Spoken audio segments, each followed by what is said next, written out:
আসসালামু আলাইকুম রহমতুল্লাহি ওবারাকাতু।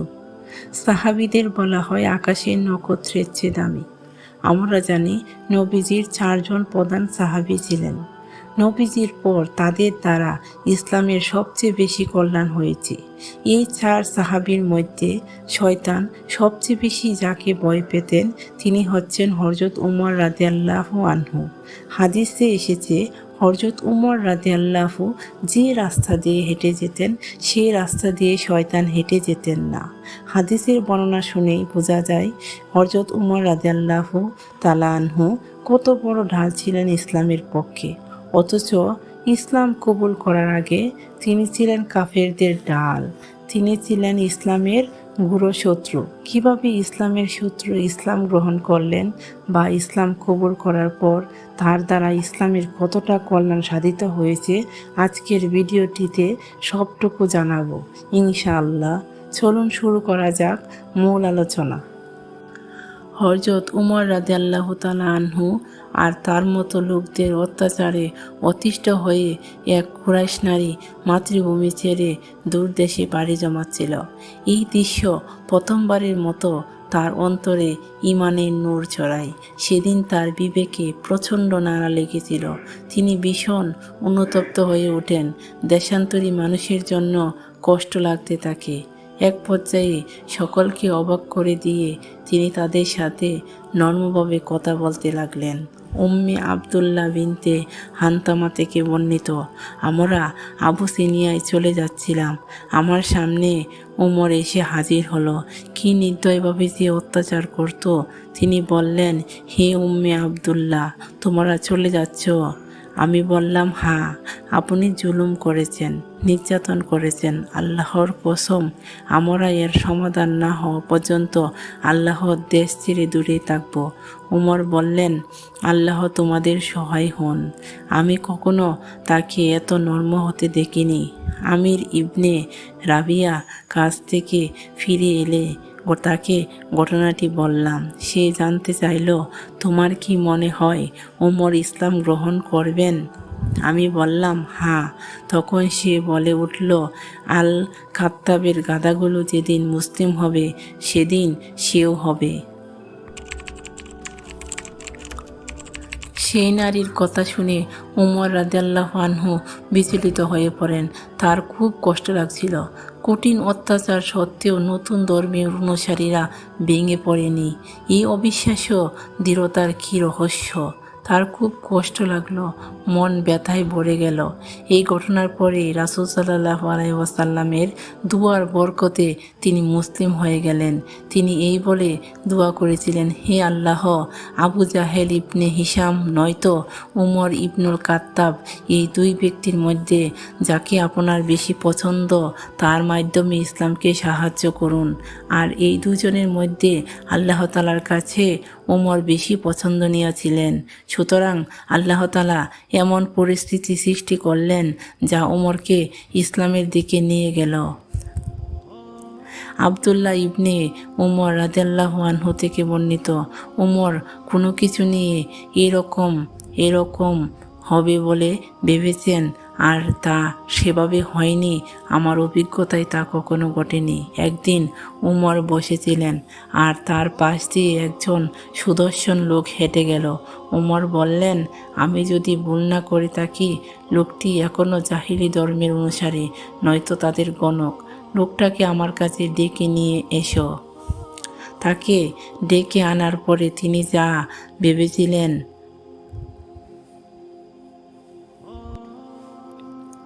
তা বললেন। লোকটা বলল, আমার জীবনে এমন দিন কখনো আসেনি একজন মুসলিমকে এভাবে অভিযুক্ত করা হলো। উমর বললেন, আমি তোমার কাছে সত্যটা শুনতে চাচ্ছি।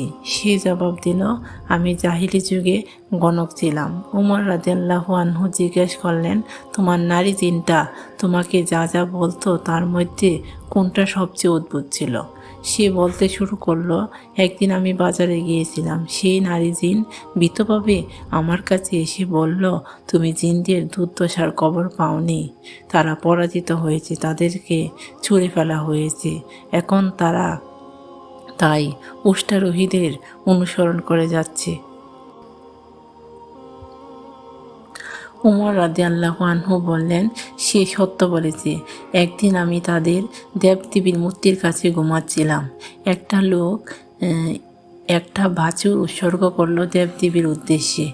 একটা অদৃশ্য জিনিস তার উদ্দেশ্যে চিৎকার করে উঠল। আমি এমন ভয়ানক কণ্ঠস্বর আর কখনো শুনিনি। সে বলতে লাগলো, হে বেহায়া পাপাচারী, খুব সাফল্য দেখালে। এক বাক্য বাকিস বলে উঠল, আল্লাহ ছাড়া আর কোনো উপাস্য নেই। বলা হয় এর কিছুদিনই পরে একজন নবীর আবির্ভাব ঘটল। একদিন মুহাম্মদ সাল্লাল্লাহু আলাইহি ওয়াসাল্লামকে নিয়ে কুরাইশিরা আলোচনায় বসল। তারা জানতে চাইল মুহাম্মদকে কে হত্যা করতে পারবে। উমর ইবনুল খাত্তাব বললেন, আমি পারব। তারা উৎসাহ দিয়ে বলল, তুমিই পারবে উমর। গ্রীষ্মের ভর দুপুরে কুলা তরবারি হাতে তিনি রাসূল সাল্লাল্লাহু আলাইহি ওয়াসাল্লাম এবং তার সাহাবীদের খুঁজে বের হলেন। তখন আবু বক্কর, আলী এবং হামজা রাদিয়াল্লাহু আনহু রাসূল সাল্লাল্লাহু আলাইহি ওয়াসাল্লামের সাথে চলাফেরা করতেন। তারা অন্যদের সাথে আবু সিনিয়ায় চলে যাননি। তিনি খবর পেলেন যে তারা সবাই সাফা পাহাড়ের পাদদেশে দারুল আরকামে একত্র হয়েছেন। পথে নুরাইম ইবনে আবদুল্লাহ ইবনে নাহহামের সাথে দেখা হলো। সে জানতে চাইল, কোথায় চললে ওমর? তিনি বললেন, আমি সাবিকে খুঁজছি। সে কুরাইশদের বিভক্ত করেছে, তাদের জ্ঞানকে হ্যায় করেছে, ধর্মকে তাচ্ছিল্য করেছে আর দেবতাদের নিন্দা করেছে। আমি তাকে হত্যা করব। নুয়াইম তাকে বলল, ওমর, ভুল পথ ধরলে। আল্লাহর কসম, তুমি বোকা বনে গেছ, বিপদগ্রস্ত হয়ে আছো। তুমি কিন্তু বনি আদিমের ধ্বংস কারণ হবে। তুমি কি মনে করো মুহাম্মদকে হত্যার পর বনু আব্দু মানাফ তোমাকে দুনিয়ার মাটিতে হাঁটার জন্য ছেড়ে দেবে? তর্কাতর্কির এক পর্যায়ে তাদের কণ্ঠ চড়ে গেল। তখন উমর বললেন, আমার মনে হয় তুমি তোমার ধর্ম পরিবর্তন করেছ। আমি যদি এর সত্যতা পাই, আমি তোমাকে দিয়েই শুরু করব। আল নাহওয়াম যখন বুঝতে পারল তাকে কোনোভাবেই থামানো যাবে না, তখন সে বলল, তবে শুনো, তোমার এবং তোমার ভগ্নিপতির পরিবার মুসলিম হয়ে গেছে আর তোমাকে এবং তোমার ভুল পথ ত্যাগ করেছে। একথা শুনে উমর জানতে চাইলেন, কে কে এ কাজ করেছে। সে বলল, তোমার ভগ্নিপতি, বোন আর তোমার চাচাতো ভাই। উমর যখন শুনলেন তার বোন এবং ভগ্নিপতি মুসলিম হয়ে গেছেন, তিনি রাগে ফেটে পড়েন। তাদের বাড়িতে চলে যান। দরজায় করাঘাত শুনে তারা জানতে চাইলেন কে। তিনি বললেন, আল খাত্তাবের পুত্র। তারা একটা কাগজ হাতে নিয়ে পড়ছিলেন। তারা যখন বুঝতে পারলেন যে উমর এসে গেছেন, তখন তাড়াতাড়ি কাগজটিকে লুকাতে চাইলেন।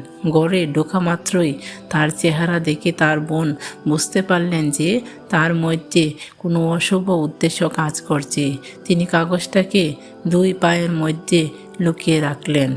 উমর রাদিয়াল্লাহু আনহু জিজ্ঞেস করলেন, তোমরা কী নিয়ে বিড়বিড় করছিলে? ফিসফিস করে কি পড়ছিলে তোমরা? আমি তোমাদের বাড়িতে ঢোকার সময় শুনতে পেয়েছি তারা তখন সূরা তহা পড়ছিলেন। তারা উত্তর দিলেন, আমরা নিজেদের মধ্যে কথা বলছিলাম। উমর বললেন, সম্ভবত তোমরা ধর্ম পরিবর্তন করেছে। তার ভগ্নিপতি বললেন, হে উমর, যদি আপনার ধর্ম ছাড়া অন্য কিছুর মধ্যে সত্য থেকে থাকে তাহলে কি হবে? উমর তখনই তার ভগ্নিপতি সাইদকে আক্রমণ করে বসেন। তিনি তার দড়ি ধরে টান দিলে তাদের মধ্যে হাতাহাতি শুরু হয়ে যায়। উমর ছিলেন প্রচণ্ড শক্তিশালী। তিনি সাইদকে ধরাশায়ী করে তার বুকে চেপে বসলেন। তার বোন স্বামীকে বাঁচাতে এগিয়ে আসলেন।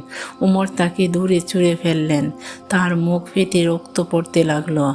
ফাতেমা রেগে চিৎকার করতে লাগলেন, ও আল্লাহর শত্রু, আমি একমাত্র আল্লাহর উপর ঈমান এনেছি বলে কি এভাবে আঘাত করছো? তিনি বললেন, হ্যাঁ। তার বোন বললেন, তবে তোমার যা ইচ্ছা করো। আমি সাক্ষ্য দিচ্ছি যে আল্লাহ ছাড়া আর কোনো ইলাহ নেই। আর মুহাম্মদ সাল্লাল্লাহু আলাইহি ওয়াসাল্লাম আল্লাহর রাসূল। আমি মুসলিম হয়ে গেছি, তোমার ভালো লাগুক আর নাই লাগুক। এ কথা শুনে উমর হঠাৎ করে কৃতকর্মের জন্য অনুতপ্ত হতে লাগলেন। ফলে ভগ্নিপতির উপর থেকে সরে বসেন। অতঃপর বললেন, তোমাদের কাগজটি আমাকে দাও। তার বোন বললেন, দেব না। তিনি বললেন, অভিশাপ তোমাকে, তোমার কথা আমাকে নাড়া দিয়েছে, ওটা আমাকে দেখতে দাও। কথা দিচ্ছি আমি তোমার সাথে প্রতারণা করব না, তোমাকে ওটা ফিরিয়ে দেব। তুমি যেখানে খুশি রেখে দিও, সেখানে রাখতে পারবে ওটাকে। ফাতিমা বললেন, তুমি নাপাক হয়ে আছো, আর যারা পাক পবিত্র তারা ব্যতীত অন্য কেউ একে স্পর্শ করবে না। উঠো, পাক হয়ে এসো। উমর বাইরে গেলেন, হাত পা ধুয়ে আসলেন। তারপরে বোনের কাছ থেকে কাগজটি নিলেন। সেখানে সূরা তাহ সহ বেশ কয়েকটি সূরা লেখা ছিল। কাগজে বিসমিল্লাহির রহমানির রাহিম লেখা ছিল। আর রহমান এবং আর রাহিম শব্দ দুটি পড়ে তিনি একেবারে অস্থির হয়ে পড়লেন। কাগজটি ফেলে দিলেন। কিছুটা ধাতস্থ হয়ে কাগজটা আবার তুলে নিয়ে পড়তে লাগলেন। তহা, আপনাকে ক্লেশ দেবার জন্য আমি আপনার প্রতি কোরআন অবতীর্ণ করিনি, কিন্তু তাদের ওই উপদেশের জন্য যারা ভয় করে। এটা তার কাছে থেকে অবতীর্ণ, যিনি ভূমণ্ডল ও সমুচ্চ নবমণ্ডল সৃষ্টি করেছেন। তিনি পরম দয়াময়, আরও সে সমাসীন হয়েছেন নবমণ্ডলে ভূমণ্ডলে, এত দুভয়ের মধ্যবর্তী স্থানে এবং স্নিগ্ধ ভূগর্ভে যা আছে তা তারই।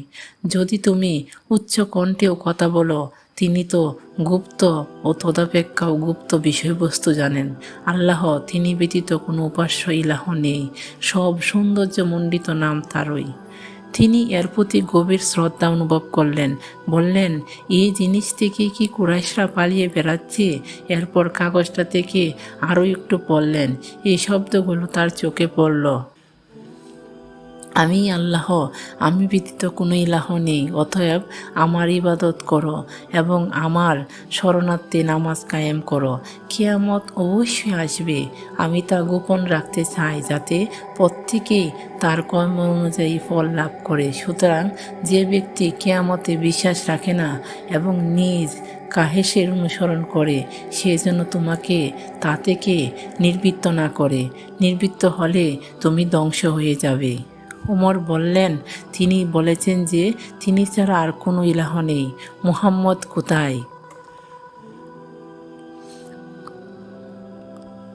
খাব্বাব রাদিয়াল্লাহু আনহু একটি বাড়িতে লুকিয়েছিলেন।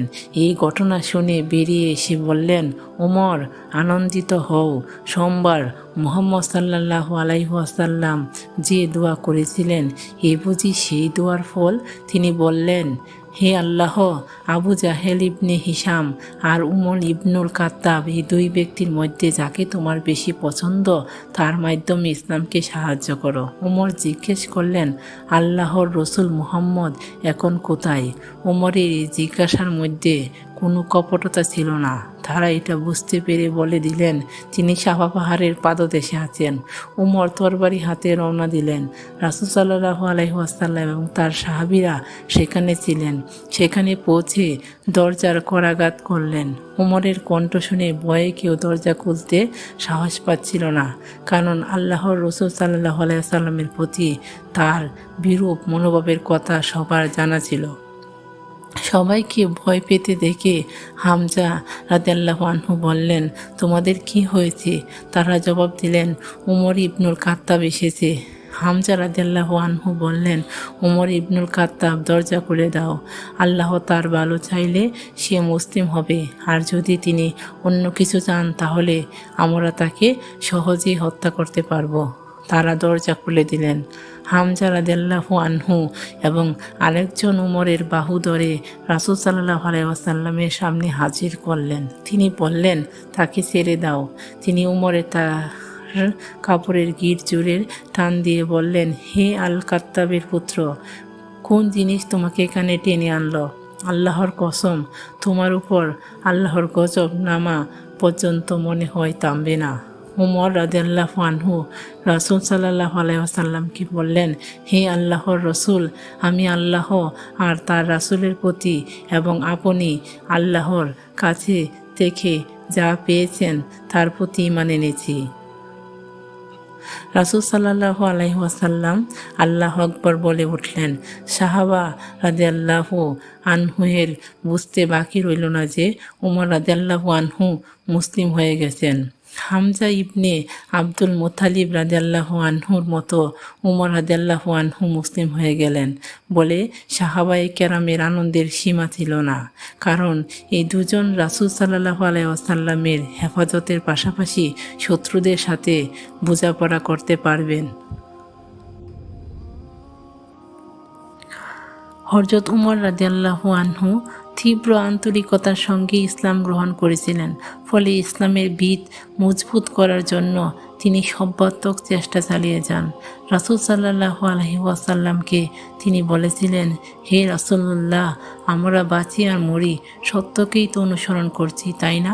রাসূল সাল্লাল্লাহু আলাইহি ওয়াসাল্লাম বলেন, হ্যাঁ, নিশ্চয়ই। আমার প্রাণ যে সত্তার হাতে, তার কসম, তুমি বাঁচো আর মরো সত্যের পথে আছো। উমর রাদিয়াল্লাহু আনহু বলেন, তাহলে আমরা কেন লুকোচুরি করছি? যিনি আপনাকে সত্যের দিশা দিয়েছেন সেই সত্তার কসম, আপনার এখন বেরিয়ে পড়া উচিত। রাসূল সাল্লাল্লাহু আলাইহি ওয়াসাল্লাম নিজেও এই কথা ভাবছিলেন। প্রকাশ্যে ইসলাম প্রচারের সময় এসে গেছে। দাওয়াত যথেষ্ট শক্তিশালী হয়ে উঠেছিল, সুতরাং তিনি প্রকাশ্যে ইসলাম প্রচারের অনুমতি দিলেন। রাসূল সাল্লাল্লাহু আলাইহি ওয়াসাল্লাম দুটি দল গঠন করলেন। একটি দায়িত্ব দিলেন হামজা রাদিয়াল্লাহু আনহুকে, আরেকটি দায়িত্ব দিলেন উমর রাদিয়াল্লাহু আনহুকে। দুই দলের সামনে ছিলেন স্বয়ং আল্লাহর রসুল সাল্লাল্লাহু আলাইহি ওয়াসাল্লাম। তিনি ধুলো উড়িয়ে সদল বলে মসজিদে প্রবেশ করলেন। কুরাইশরা উমর এবং হামজা রাদিয়াল্লাহু আনহুকে একসাথে দেখে হতবাক হয়ে গেল। রাসূল সাল্লাল্লাহু আলাইহি ওয়াসাল্লাম ওই দিন উমর রাদিয়াল্লাহু আনহুকে আল ফারুক উপাধি দেন। উমর রাদিয়াল্লাহু আনহুকে ধর্মান্তরিত করে আল্লাহ তাআলা ইসলাম এবং মুসলিমদের শক্তিশালী করেন। আগে পিছিয়ে কি হবে তিনি তার পরোয়া করতেন না, এমন অদম্য ছিলেন। তার এবং হামজা রাদিয়াল্লাহু আনহুর কারণে রাসূল সাল্লাল্লাহু আলাইহি ওয়াসাল্লামের সাহাবায়ে কেরাম নিরাপদ বোধ করতেন। কুরাইশ মুশরিকদের দেখে উমর রাদিয়াল্লাহু আনহু চ্যালেঞ্জ ছুড়ে দেন। কাবায় নামাজ পড়ার অধিকার আদায়ের আগ পর্যন্ত তিনি তাদের সাথে লড়াই করে গেছেন। মুসলিমরাও তার সাথে নামাজ পড়তে শুরু করে। ইসলামের শত্রুদের যতভাবে বিরক্ত করা যায় তার সবই করতেন। তিনি নিজে এই ঘটনা বর্ণনা করেছেন। আমি চাচ্ছিলাম মুসলিম হিসেবে যেন আমার উপরে মানুষ বিরক্ত হয়ে যায়। আমি আমার মামা আবু জাহেলের কাছে গেলাম। তিনি খুব সম্ভ্রান্ত কুরাইশ ছিলেন। তার দরজায় টোকা দিলাম। পরে সে বলল, কে? আমি বললাম, আল কাত্তাবের ছেলে। সে বের হয়ে এলে তাকে বললাম, আপনি কি শুনেছেন আমি ধর্ম বদলে ফেলেছি? সে বলল, তাই নাকি? বললাম, হ্যাঁ। সে বলল, ও কাজ করো না। জবাব দিলাম, আমি করে ফেলেছি।